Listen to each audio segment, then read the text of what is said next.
What's up guys, welcome back for another video. This is part 2, focal liver lesions. Coming up.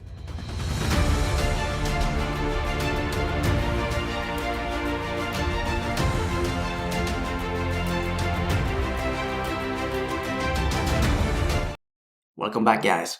Last week, around the same time, I released part 1 where I talked about the protocol of focal liver lesions with PRIMOVIST. So if you haven't seen that video yet, I recommend you to do so, because you will get a better understanding of what I'm about to do here today. I'm going to take this protocol, go to the scanner, and we're going to do a live scanning. So are you ready? Let's go!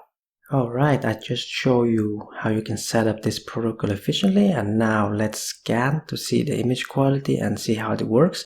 Especially the care bullies part, because I think many people are a little bit afraid of that part because you only have one shot only and you're afraid of missing that part, so missing the dynamic and missing the contrast. And I will show you how easily it can be performed. So we start out with the localizer there. So localizer is done now, and the first sequence is the haste coronal. So I built this sequence like I said in my previous videos. I lower my TR. I'm having 1 concatenations. That means that I'm only going to do as 1 breathhold for around 16 seconds. And then I lower my flip angle to be able to run the sequence, or else I will have SAR issues. So let's just position the sequence. I lower my slices because I only need to cover the liver, of course. And whenever a patient is thick, I need more slices, but this is a thin person, so I just lower my slices. And then I try to position it. Apply for that one. And then I open the multi-breathhold. I just want to show you guys the difference between the one breathhold versus the multi-breathhold.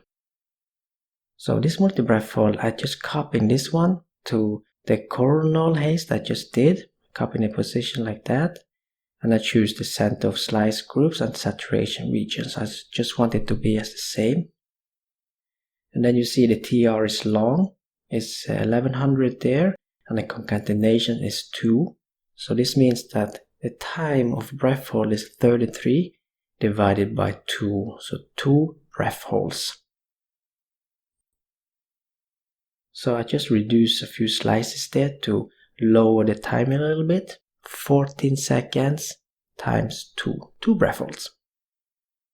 So the coronal haste is ready now after the shimming. So I just do a manual breathhold and I have the live window up. You can activate the live window there just to see how it goes. So it's running here for around 16 seconds of breathhold.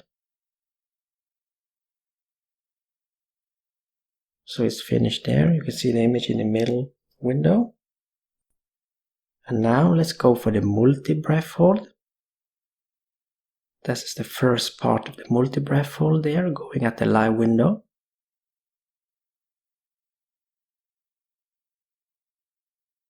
Then we do a second part, another breathhold. So you either can, of course, give the patient instruction and then you can start the sequence right there or down there. It's up to you. Either way works the same. So it's running there.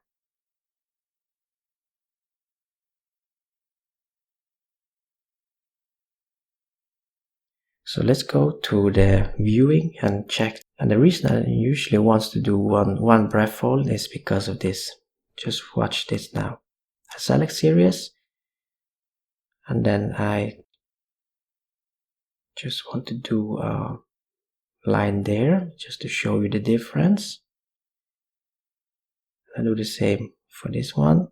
So the first image you see there is the 1 concatenations of 16 seconds, and the second image is 2 concatenations with 14 seconds times 2.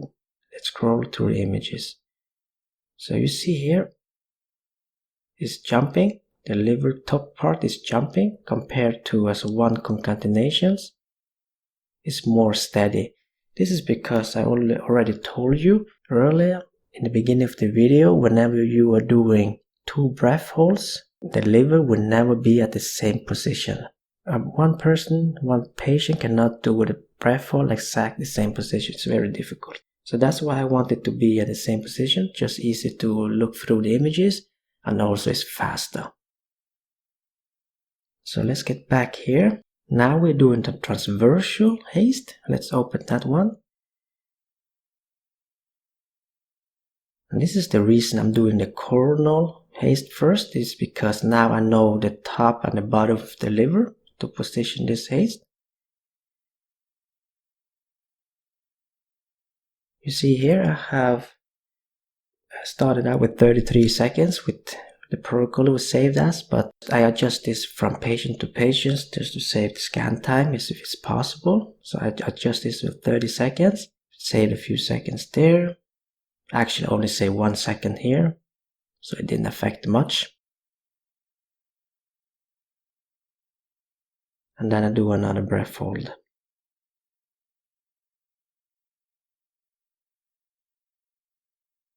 The most important part here is that you have the top and the bottom of the liver. So the haste is done, and now let's open the PRIMOVIST sagittal localizer. I'm using this one to easier for the care bolus position. I will show you why pretty soon. So this is actually a very fast sequence for around 6 seconds. And only 8 slices, I don't need more. So I scroll the haste to the top, and then I position the PRIMOVIST sagittal where I have the left ventricle of the heart. This is the part where I need.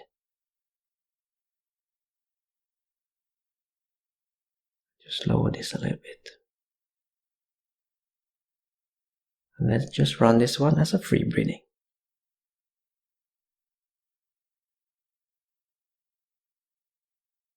So you see here, I have the left part here, left ventricle. This is the way I want the care bolus to be.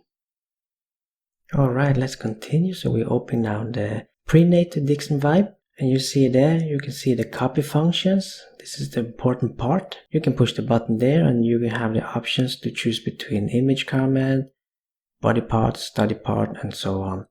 So I'm just going to show you how I'm copying the sequences right here now. So let's open the Dixon there. I'm just copying to the haste transversal, the slice position. And then I double check if I have the top liver and the bottom liver. The reason for this I want to double check is because the slice thickness and slices are different from this haste. Haste is 2D and this is now a 3D, so I just want to check the position.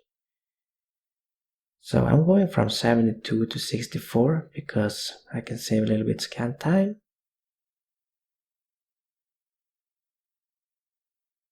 The next thing I do is that I activating the manual B0 shimming, because I find it after my experience that if I shim this properly, I will get less what we call Dixon swap artifacts. This is just my opinion though, so I always do the shimming for the vibe Dixon.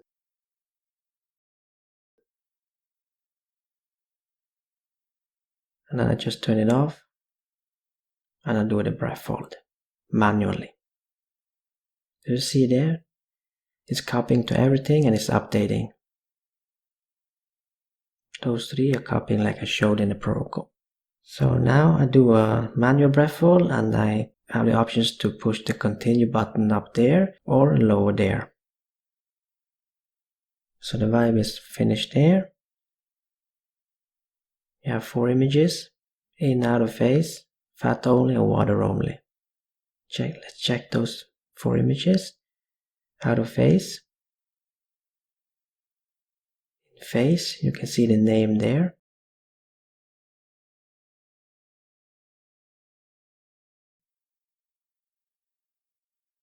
Fat only and water only.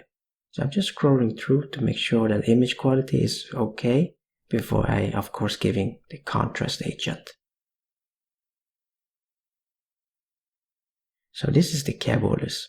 So I explained earlier that I wanted to position this as a fix, and it's copying the table position to the vibe. So whenever the care bolus is running and I stop the sequence, I'm ready to do the first arterial phase, and the table will not move, the table will still. This is important. So I'm using the sagittal localizer right there, and I don't angulate the sequence at all. I'm doing it directly coronal. This is most fast and efficient. And I position it in the middle of the left ventricle. This is where I want the contrast to arrive before I stop the care bolus and go on with the dynamic part.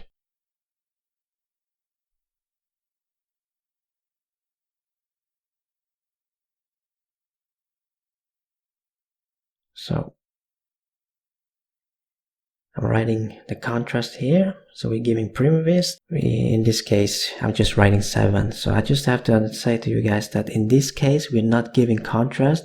However, I made another video inside this video where we gave contrast to a different case just to show you how easily this can be done, this dynamic part. Also, this is important what I'm telling you now. Whatever you write here, and you push the continue button, the scanner, the software will remember what you write there. But if you push the button down there, it will not be registered. So whatever you write here, it will not be registered. So whatever you write there, you need to push the continue button there, the blue continue button. So I'm going to show you, of course, we need an injector, and this injector is from Bayer, it's Spectris Solaris. And what we do here, we're using a flow rate of 1. Earlier we did a flow rate of 2, and we noticed that we got more of those acute dyspnea. That means that in arterial phase, the patient could not hold the breath hold, and we got very bad arterial phases. So I recommend you guys to lower this to 1 for the contrast, which is here in the green, and the blue one is for the salt water, so we can flush it. Also the same flow rate there. So the volume here should not be 1, of course 7. This is just an example I want to show you. Okay.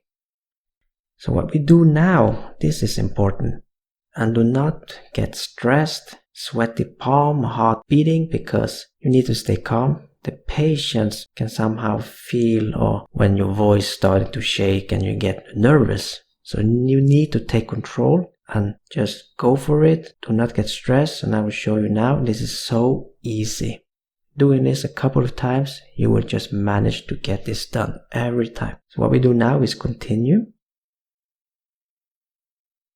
So we see first, you can see the image there. That image should be in the live window, of course, but we're not injecting contrast in this person right here now. So this image where I see there, that's the image from a different patient where we gave contrast. I just want to illustrate how easy this can be done. So the sequence is running, right? The first thing you see is that you don't get overfolding, and you get to see the left ventricle right there. Everything is okay, the sequence continues to run, and then you just give the contrast. Go into the lungs, go back there. So you see the contrast arrive at the left ventricle there. What you do now, you stop the sequence, and then this window pops up. This is the window for the arterial phase, and then you just give an instruction of around 6 seconds, but stay calm, do not get stressed. After the instruction, you just push continue, and it will run perfectly. You will get a late arterial phase perfectly. So when the arterial phase is finished, you will get a countdown of 20 seconds before the portovenous starts. So that means that whenever the new countdown is around at 10 seconds, you just tell the patient to be ready for another one. And whenever it's around 6-7 seconds, you give a new instructions. And then when it reaches 0, you just push the continue button. And then the portovenous is finished. Do the same thing for the equilibrium phase. So of course no contrast were given here.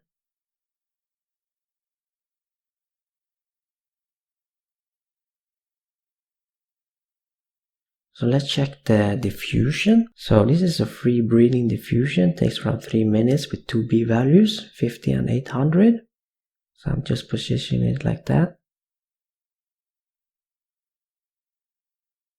You see I have a saturation band in the top and the bottom. This is just to try to reduce the fat signal, because the fat will cause ghosting in the diffusion. We don't want fat to be present in the diffusion images. It's only causing problem. That's why we're using a fat saturation pulse, just to eliminate the fat and eliminate the ghosting. So I have one in the arterial and one in the posterior part. And then I do a B0 shim just to make sure to get a good fat suppression.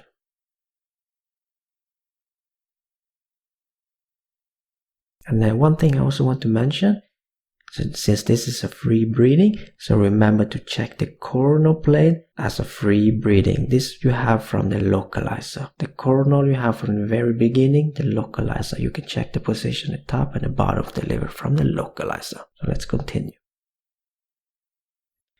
And then I have a 3D space. This is also free breathing. So what I do as fast is just copying the diffusion. And then I have a saturation band in the front.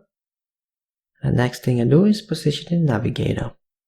Half of it in the liver tissue and half of it in the lung at the topmost part. Always position it in two planes, either coronal and sagittal, or in here coronal and transversal.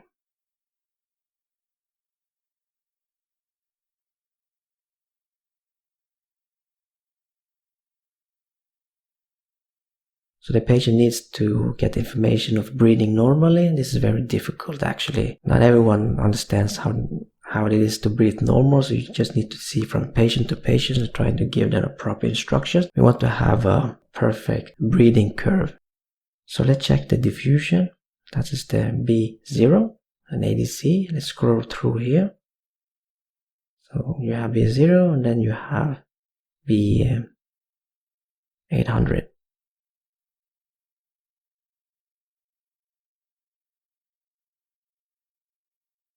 So we want the curve to be like this. Breathing in and out, consistent breathing. So the space is finished. And then we do the last sequence now around 20 minutes after we gave the injection of the contrast, the hepatobiliary phase. Same vibe as we did earlier. So in the beginning of my video, you probably remember how the last sequence as a diffusion SMS, and I told you guys that I wanted to test this out and check the difference between the standard one and the SMS. So simultaneous multislice, you can read more about this in the link in the description down below. I'll put the link there, which gives a further explanations of what SMS is. SMS stands for simultaneous multislice. So with SMS, I managed to get the scan time down to 1 minute and 34. And you can see the TR is low. It's at 2,200 milliseconds, while my standard one was around 5,000 or so. The TE was approximately the same. So in here, I have the different options: grappa, slice acceleration, or M-sense. This is the parallel imaging part. So I'm using the slice acceleration part, that's SMS. And then I have the acceleration of 2, and then I have the acceleration factor slice 2, total path of 4.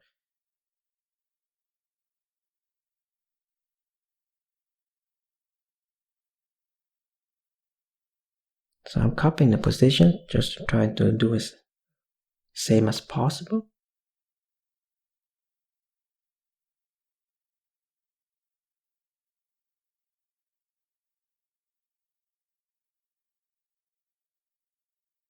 I'm copying the shimming as well.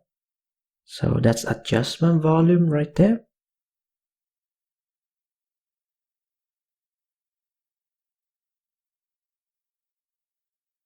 Let's run this one. So this is the T2 space you see up in the corner there.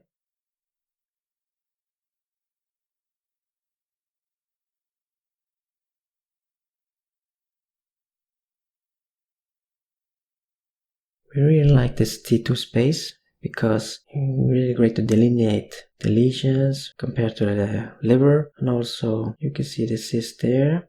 You can also see the bile duct stones right there. So let's check the SMS.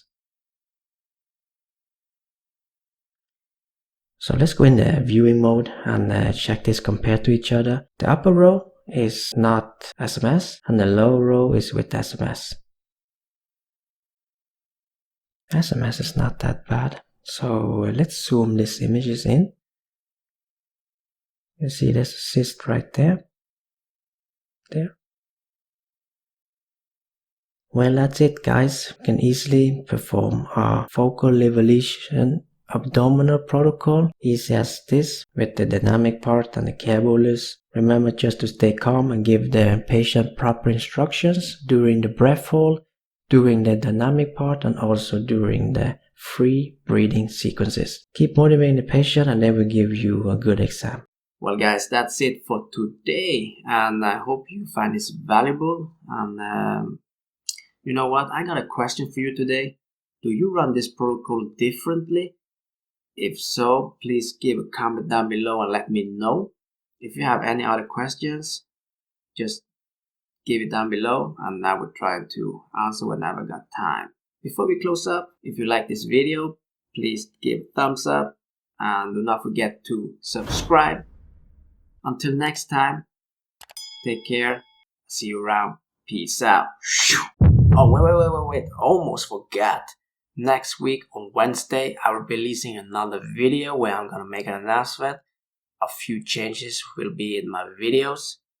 Until then, I see you around. Bye.